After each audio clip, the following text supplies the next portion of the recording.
Second Chronicles chapter 6. Then said Solomon, the Lord has said that he would dwell in the thick darkness.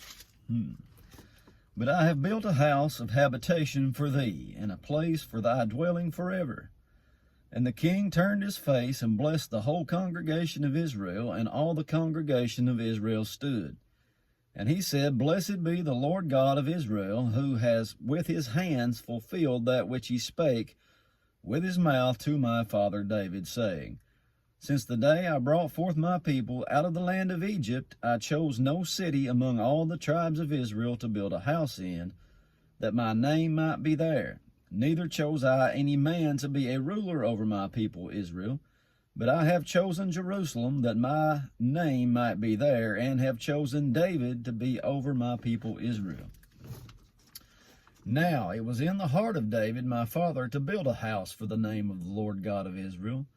But the Lord said to David my father, Forasmuch as it was in your heart to build a house for my name, you did well in that it was in your heart.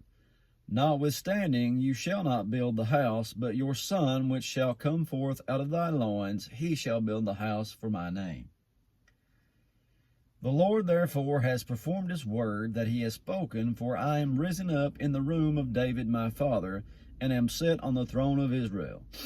as the Lord promised, and have built the house for the name of the Lord God of Israel. And in it have I put the ark, wherein is the covenant of the Lord that he made with the children of Israel. And he stood before the altar of the Lord in the presence of all the congregation of Israel, and spread forth his hands, for Solomon had made a brazen scaffold of 5 cubits long and 5 cubits broad and 3 cubits high,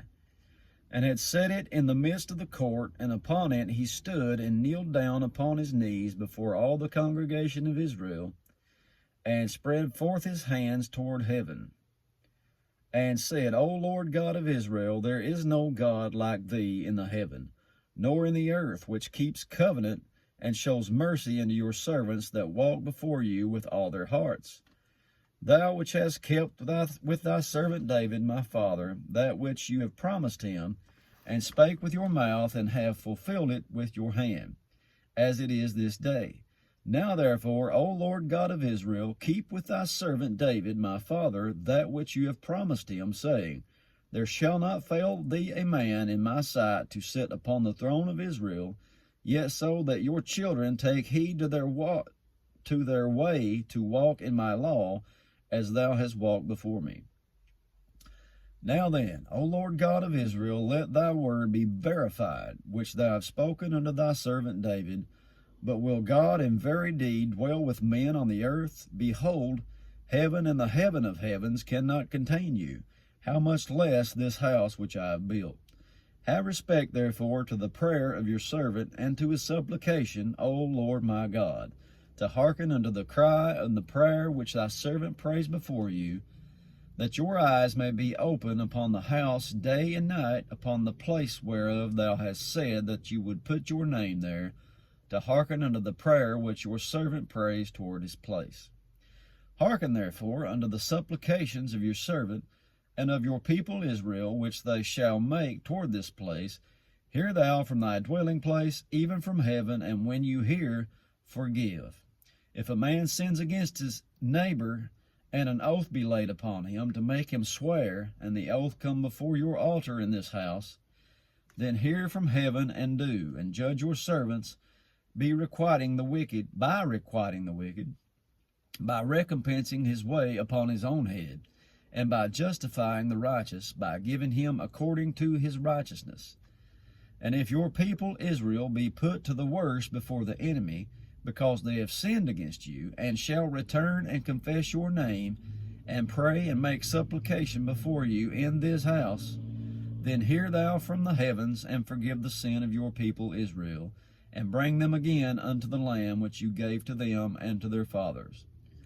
When the heaven is shut up, and there is no rain, because they have sinned against you, yet if they pray toward this place, and confess your name, and turn from their sin, when you do afflict them, then hear from heaven, and forgive the sin of your servants, and of thy people Israel, when you have taught them the good way, wherein they should walk, and send rain upon thy land, which thou hast given unto thy people for an inheritance.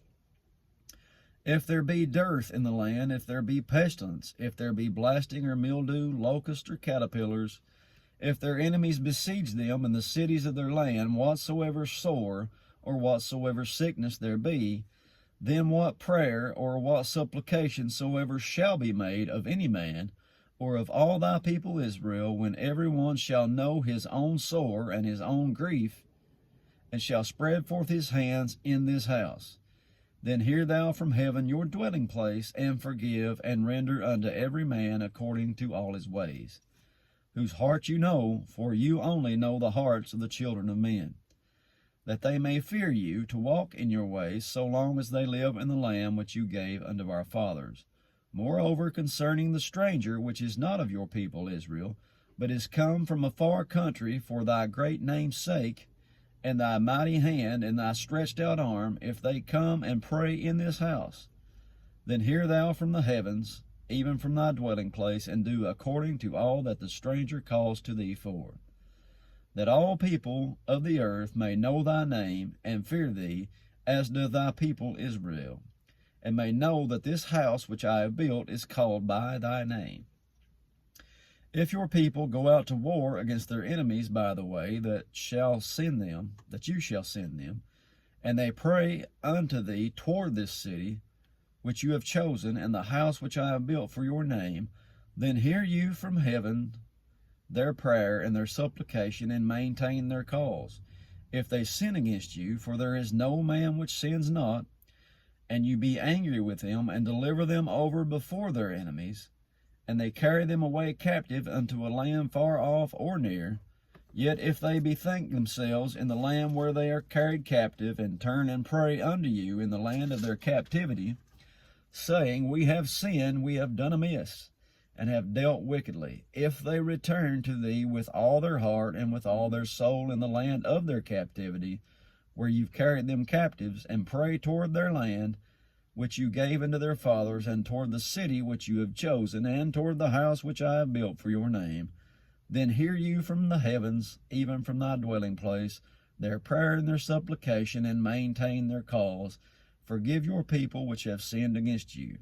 Now, my God, let I beseech thee, thine eyes be open, and let your ears be attent unto the prayer that is made in this place. Now therefore arise, O Lord God, into thy resting place, thou in the ark of thy strength. Let thy priest, O Lord God, be clothed with salvation, and let thy saints rejoice in goodness. O Lord God, turn not away the face of thine anointed. Remember the mercies of David, thy servant. And that be it for chapter 6. God bless.